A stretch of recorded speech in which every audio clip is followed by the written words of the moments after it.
Hi gang, welcome back to Crazy Life Homestead. I'm Mo, and yes, it's been a while. Let me just get you all caught up on what we're doing here.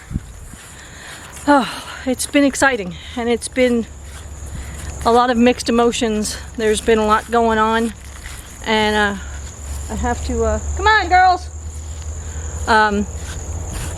explain. So,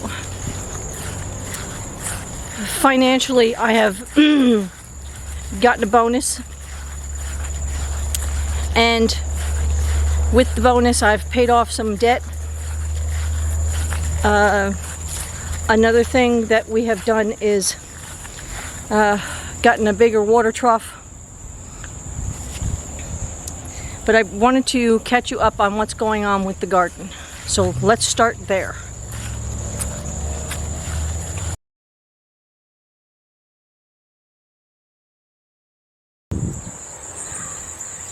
So it's been about 2 weeks since I last reported.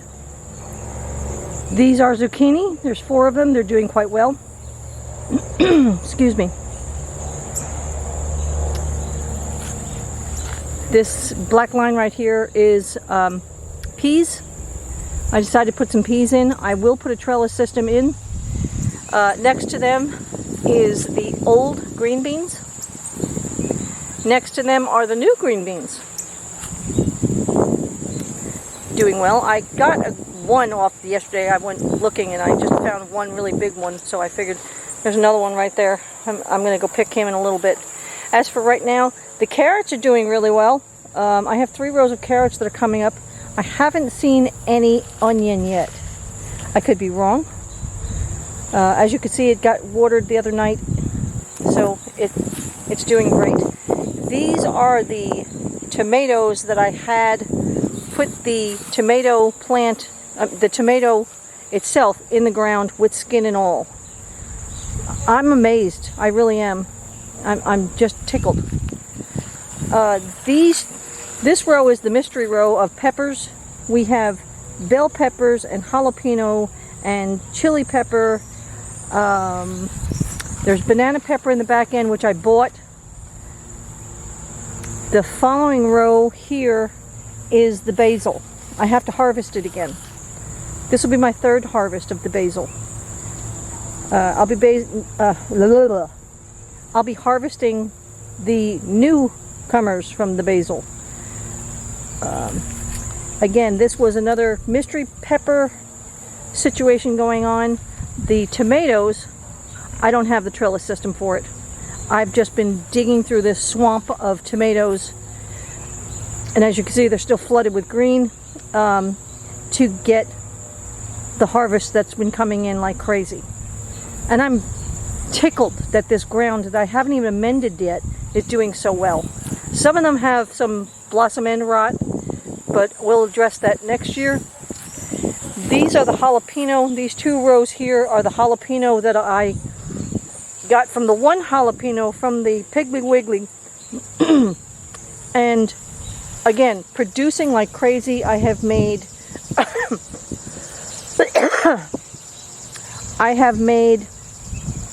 pickled jalapeno. I'm making stuffed jalapeno.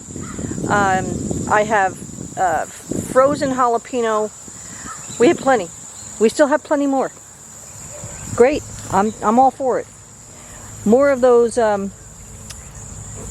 paste tomatoes are coming in. These are the beefsteak back there. There's 7 plants, and they're again falling over.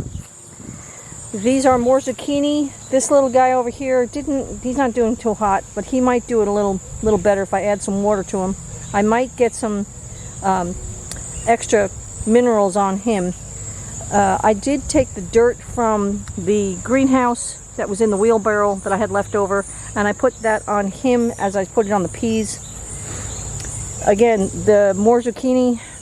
See how we do? I mean, this is September 3rd.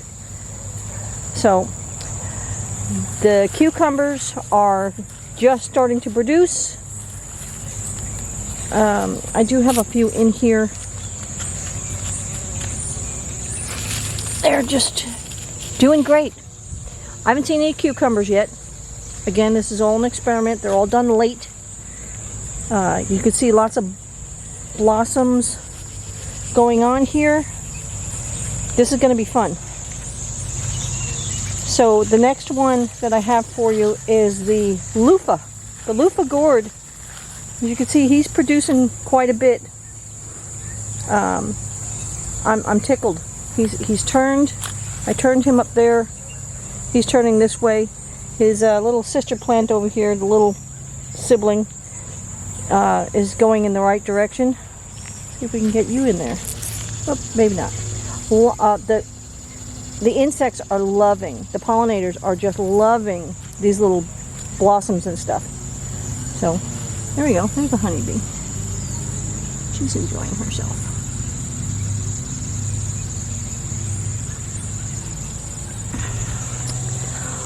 Over here, I have also planted some more peas.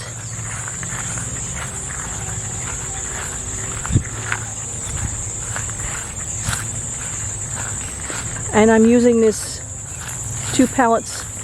They need to be watered. They're just starting to come up. You can see them there. They're just starting to come up. They need good watering. They'll get that tonight. I don't want to do it when we had all that heat because it just evaporates. There's 1, 2, 3, 4, 5, 6, 7, 8, 9, 10 of those coming up. So with what's going on with the garden, I'm actually quite happy. Like I said, I haven't added any amendments to it. It's rocking it. And I know that the soil is really, really, really, really, really good. What we're going to do here is change the location of the garden. The location of the garden, let me just give you a quick rundown. Here's the shelter. This is the first paddock that we put them in with the gate. And behind that is the left field. Behind the backyard over here. And there's a space over there that I'm going to start opening up for the new garden. I haven't had the time to confront the gentleman that owns this property here behind me to the road to purchase. It's been a busy time, but the garden for next season is probably going to be going in that front left field over here, and I'll show you that in a little bit. Now, Miss Bella is on steroid kind of antibiotic thing to help her with that hack that she has. It's gotten so much better. She hasn't hacked in like 3 days. But when we had that heat, it caught up to her again. So, again, the new trough. What else is going on? I have ordered the tin for the shelter. That is going to be a project coming up very soon.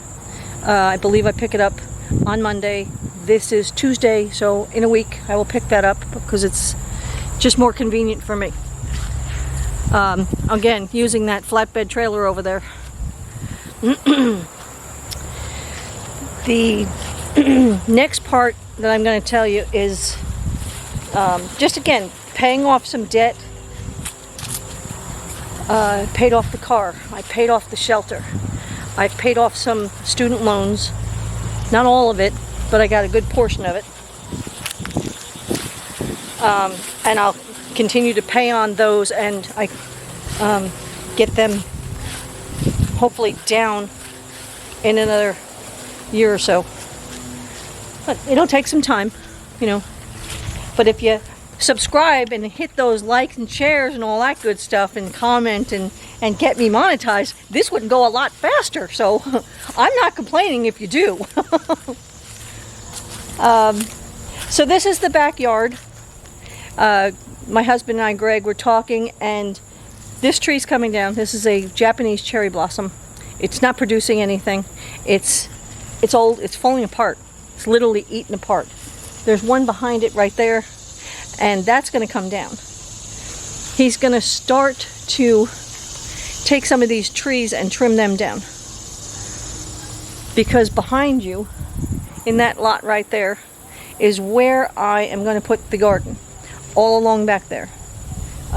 As you can see, it's kind of like a green line. I don't know if it's going to show up on camera, but there's a green line where the shade kicks in. It's going to go from that line beyond. So this leads us into this next conversation that I don't want to have with you.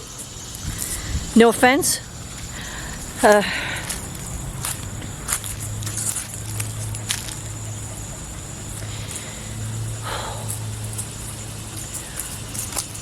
This past Thursday, I came home from work early and I beat everybody and I went and fed the horses. And at 9 o'clock every night, I go out and I take care of the horses again. And I give them a little nibble. This also gives me a chance to walk the dogs. Well, when I came out at 9 o'clock, the horses came up to the stalls. And the old mare, HauLani, come up, and she just literally collapsed in front of me. Mind you, it's 102 degrees that day. It was the hottest day, and we broke records. It had been hot for like 3 or 4 days. Now, she had been drinking plenty of water. She'd been eating just fine. There was absolutely nothing wrong. And then when this happened, she came to me and just literally collapsed right in front of me. And it scared me to... It petrified the hell out of me. And when I ran in the house and I got my phone and I told Greg that she was down, he immediately came out. We got her up, put her on the halter, got her up, started walking her. It's called colic. And what it pretty much is constipation. And it starts from here and it goes all the way down through the system. So we were moving her. Couldn't hear any movement. I couldn't hear any growling in her belly. She was sweating from head to toe. She had a couple of cut marks for when she had dropped, because that's what colic does. It just makes you literally drop. I mean, if you've ever been constipated, you know how painful it can be. So from there, I had gotten on the phone. I had called the vet, did an emergency farm call. The horse is in full-blown colic. Yes, I need you. So she said she was going to be about, 40, 50 minutes. So in the process of, we were walking her around back here in front of the shelter. The other two were in the shelter. So she shows up. I'm not going to get into detail with it. This is what happened. She gave her a shot of Banamine, which is a massive painkiller for horses. She also gave me a big jar of Butte, and it is a equine painkiller. Big, healthy dose of it. And kind of within 40 minutes, just decided that it wasn't colic. She'd gone down twice, but wasn't colic. So long story short, I had called the vet in the morning to have her put down. She was a mess. At that point, you couldn't save her. The best thing to do was to put her out of her misery because of the one technician who wouldn't do her job. We told her that she was in colic and she didn't believe us. She's a tech. Well, she's a vet. She knows more than we do. We got this horse to 31 years. I'm angry. I'm very, very, very angry that this horse had to suffer. Thank God she gave her the Banamine. It didn't help any, during the night. She pretty much beat herself up. So we put her down. She's buried in the field behind the shelter back there, way back there, over by the tree line. The other horses saw her go down. They screamed for her for about 2 days. I cried. I'm still crying. I've known this horse for 20 years.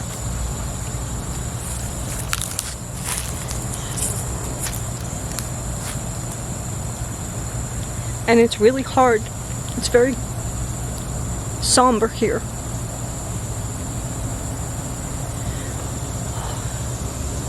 The vet that came in the following day had said, just by looking at her, she's colic. Again, I'm very angry about that. So this didn't have to happen. They had plenty of fresh water every day. Every day I was out there with them. Twice a day, first thing in the morning when I feed them. And then again at night. And I turn that hose on and I overflow the troughs. Just so that they would have fresh water. So I'm going to have a conversation with the veterinarian in the clinic that did this, who we've been with for over 20 years. Brought many an animal to him, had them put down, had them tested, everything. These horses have had blood work done, they've had the teeth floated, they've had all their vaccinations, they had blood drawn for, you need papers that need health papers for horses. So they've had everything through this one clinic. Even the vet who came the next day said, I can't believe it. You know, you guys know horses, you know how to take care of them. This horse never colicked. None of them have. None of these horses here have ever colicked. I've never seen 102 temperature. This caught us by surprise. We knew what to do, but HauLani was a good horse. She had spirit like you would not believe. To stay alive that long in that much pain. Horse always had spirit. But she is out and about over the Rainbow Bridge with the rest of her friends that we have left here, you know, have given up. It was a very busy day having her put down and have an excavator come in and dig a hole. She was buried with proper respect. I have no words. I have no words.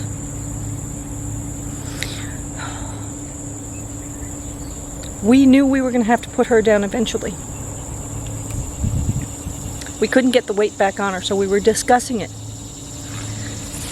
And, you know, calling an excavator and having them come, and we were going to put her in.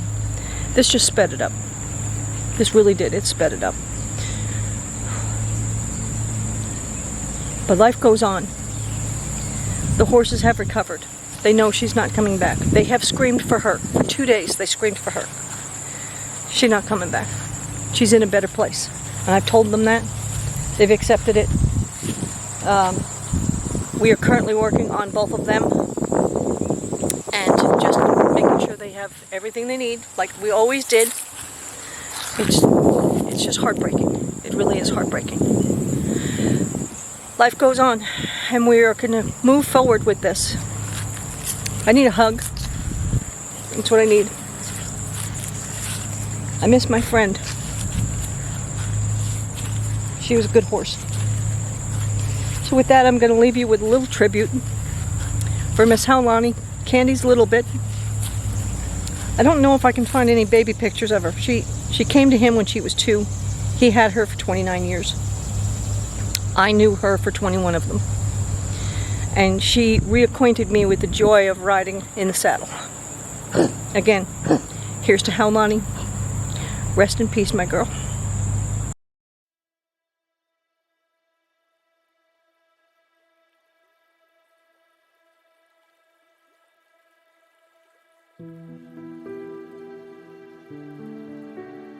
She's still chasing around the horses. Let me see, come here. Yeah, they're dry, they're just clumpy. Her hair is all clumpy. Come here. They're hungry, that's for sure. I know. No one's bothering you. Their hair is all clumpy, it's just not wet.